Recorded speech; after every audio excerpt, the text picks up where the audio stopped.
नमस्कार। आज हम जिस धातु के बारे में बात करेंगे जिसे लंबे समय तक गरीबों का सोना कहा गया, लेकिन हाल ही में पहली बार ऐसा देखने को मिला कि चांदी की कीमतें इतिहास में पहली बार $120 प्रति औंस तक पहुंच गई। अब ये औंस क्या होता है हम लेक्चर में समझेंगे। अब सवाल ये है कि जो चांदी सालों से इतनी सस्ती और उपेक्षित रहती थी, वो अचानक से इतनी महंगी क्यों होती जा रही है। इस लेक्चर में हम समझेंगे कि 2025 में चांदी की कीमतों में इतना बड़ा बदलाव कैसे आ गया, इतना बड़ा उछाल कैसे देखने को मिला और अचानक से कल रात को वो फिर डाउन हो गया। ये गुत्थी को समझेंगे और सप्लाई की कमी जो है, टेक्नोलॉजी की जो बढ़ती मांग है, उसके कारण क्यों चांदी अब सिर्फ गहना नहीं रह गया है, बल्कि भविष्य की रणनीतिक धातु भी बनता जा रहा है। यानी कि गरीबों का सोना कहा जाने वाला ये जो सिल्वर है, वो फ्यूचर मेटल बन गया और आज का अपना यही विषय रहेगा। नमस्कार दोस्तों, मेरा नाम शिल्पी है। देवघर आईएएस एकेडमी में आप सबका फिर से एक बार स्वागत करती हूँ। आइए आज की अपनी कहानी को आगे समझते हैं इसमें और बाकी चीज़ों को समझने का प्रयास करते हैं लेक्चर्स के अकॉर्डिंग कि लेक्चर क्या कह रहा है, क्या इंपॉर्टेंट है। इतना जो है चर्चा में आपने सुना कि कभी सोना बहुत महंगा जा रहा है, कभी चांदी अचानक से रातों रात इतनी महंगी होती जा रही है।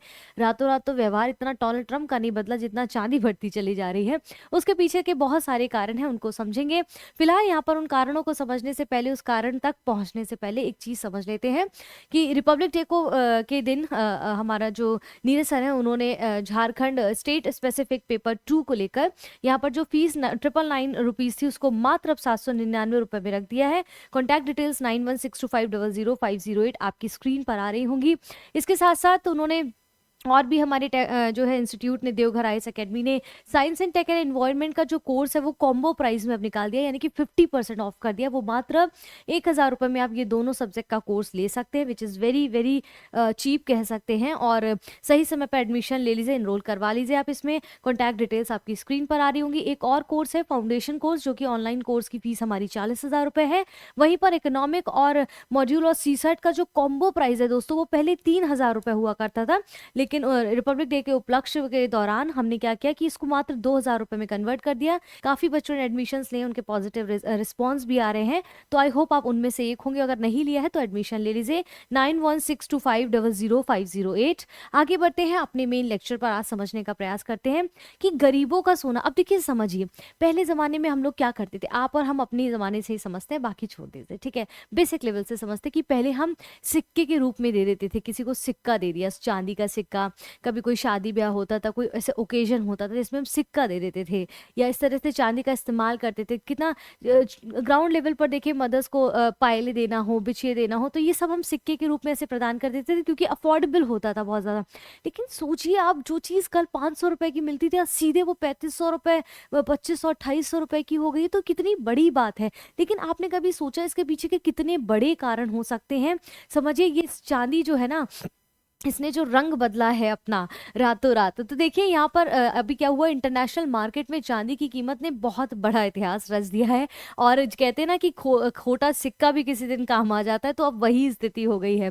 तो चांदी की कीमत $120 प्रति औंस से भी ज्यादा ऊपर पहुंच गई। ये अब तक का सबसे ऊंचा स्तर। अच्छा सुनिए, ये औंस क्या होता है इसको समझ लीजिए। एक औंस में क्या होता है, 28.35 ग्राम नापा जाता है। तो $120 प्रति औंस से ज्यादा ये यहाँ पर ऊंचा स्तर दिखाई दे रहा है। आमतौर पर सोने को सबसे सुरक्षित इन्वेस्टमेंट मानते थे। कहते थे ना कि आपके पास सोना कितना बैंक में है, आपके पास कितनी ज्वेलरी है, तो आप उस हिसाब से रिच कहलाते थे।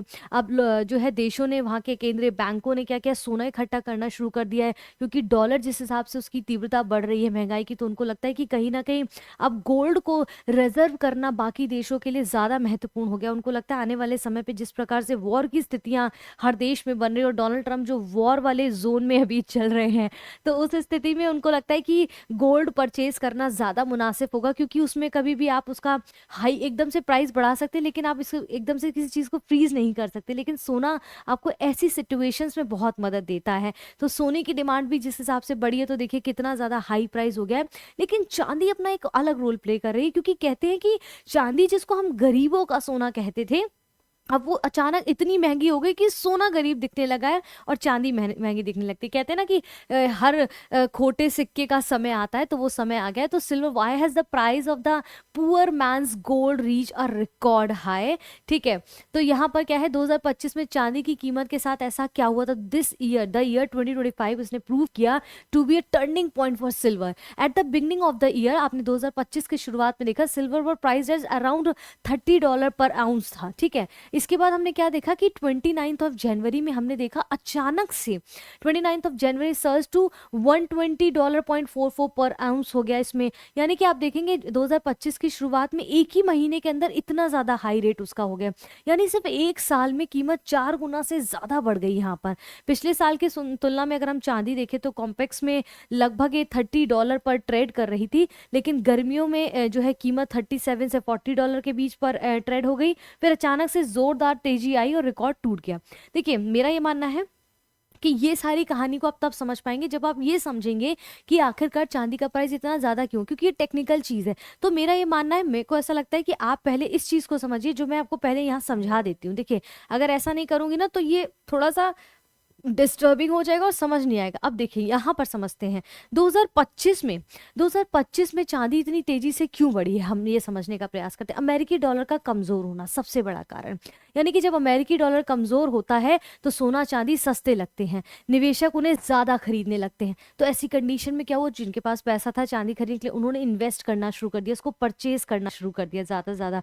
तो मार्केट में जब इतना ही बल्क है और उससे निकलना शुरू हो जाएगा, तो सोचिए डिमांड जब बढ़ती जा रही है और मार्केट में बल्क धीरे धीरे कम हो रहा है, तो हाई डिमांड सप्लाई कम है, तो प्राइस अपने आप इंक्रीज हो जाएगा। ठीक है, इसके बाद ब्याज दरों में कटौती की उम्मीद, यानी कि यूएस फेडरल जो रिजर्व्स हैं उनके द्वारा ब्याज दरें घटाने की उम्मीद से क्या हुआ, बैंकों में पैसा रखने का फायदा घटता रहा और जो है लोग सेफ हेवन एसेट्स की ओर जाते हैं और सोना चांदी ऐसे ही सुरक्षित विकल्प के रूप में, तो लोगों ने इसको ज्यादा इकट्ठा करना यहाँ पर अगर हम कहें तो शुरू कर दिया यहाँ पर। ठीक है, तो ये भी सारी चीजें बहुत ज्यादा मैटर करती हैं। इसके बाद हम यहाँ पर एक और कारण देखेंगे। तीसरा कारण है, सबसे बड़ी वजह वैश्विक आपूर्ति में कमी, यानी कि चांदी की जो सप्लाई है मांग के हिसाब से नहीं बढ़ पा रही है।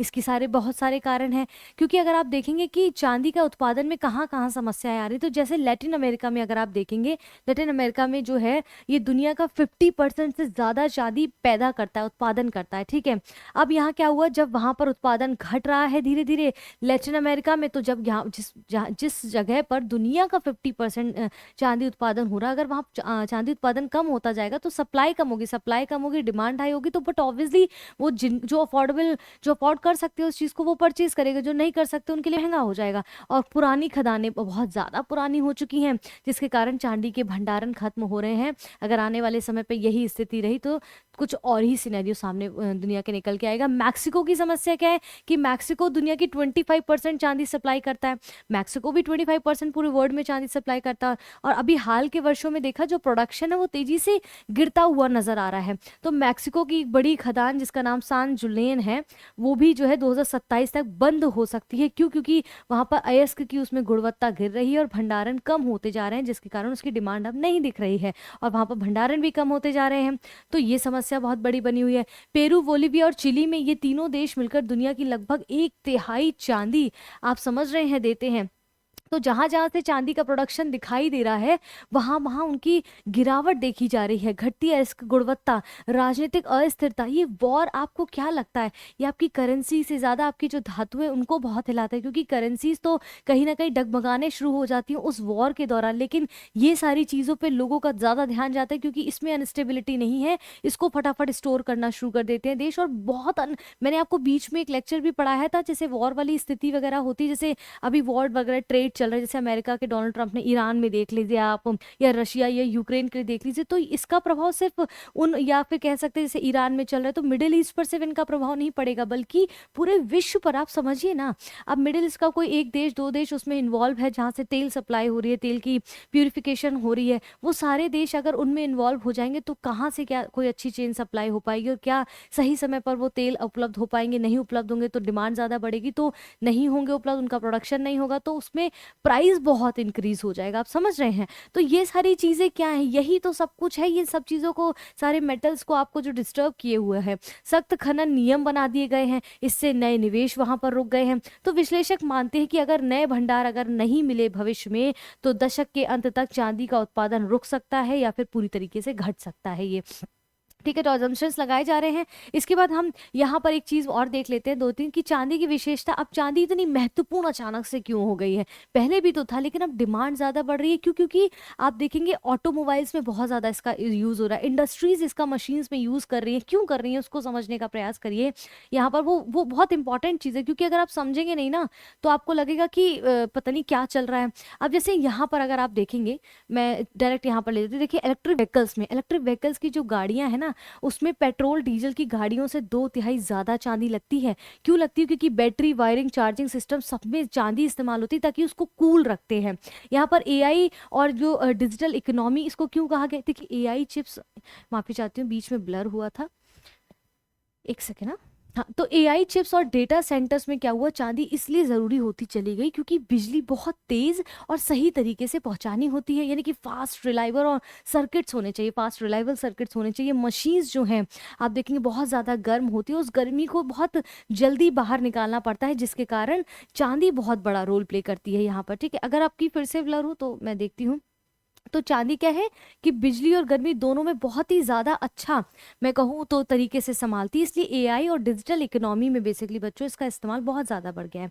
पहले ज़माने में चांदी ही जो है असली पैसा मानी जाती थी। अगर आप ध्यान से देखेंगे तो इसमें पहले ज़माने में कहते थे कि चांदी ही असली पैसा है, क्योंकि स्पेनिश में पीस ऑफ 8 नाम के एक चांदी के सिक्के हुआ करते थे। यानी कि दुनिया की पहली, अगर हम कहें, इंटरनेशनल करेंसी जो है क्या बनी थी? चांदी ही बनी थी। ठीक है, यहाँ पर अगर हम देखेंगे आगे, हम इसको पढ़ते जाएंगे अभी। ठीक है, तो इस कारण से क्या है कि दुनिया की पहली इंटरनेशनल करेंसी जो है चांदी बनी थी। और अमेरिका, यहाँ पर अगर हम देखें वैश्विक मुद्रा के रूप में, जैसे कि मैंने बताया, अमेरिका और ब्रिटेन ने अपनी जो मुद्रा है, ठीक है, अमेरिका और ब्रिटेन ने, और हम देखेंगे यूरोप ने, एशिया ने, इन तीनों के चलते जो थे 19वीं सदी में अमेरिका और ब्रिटेन ने अपनी करेंसी को सोना और चांदी से जोड़ दिया। और ब्रिटेन का जो पाउंड स्टर्लिंग नाम भी चांदी से जुड़ा हुआ है, यानी कि सोना चांदी से जोड़कर इन्होंने अपनी करेंसी को जोड़ा। और पाउंड स्टर्लिंग, जिसको हम ब्रिटेन के नाम से उनकी जो मानते हैं, उसका मतलब ये होता है कि 1 पाउंड चांदी, जिसका पाउंड स्टर्लिंग का मतलब होता है 1 पाउंड चांदी। ठीक है,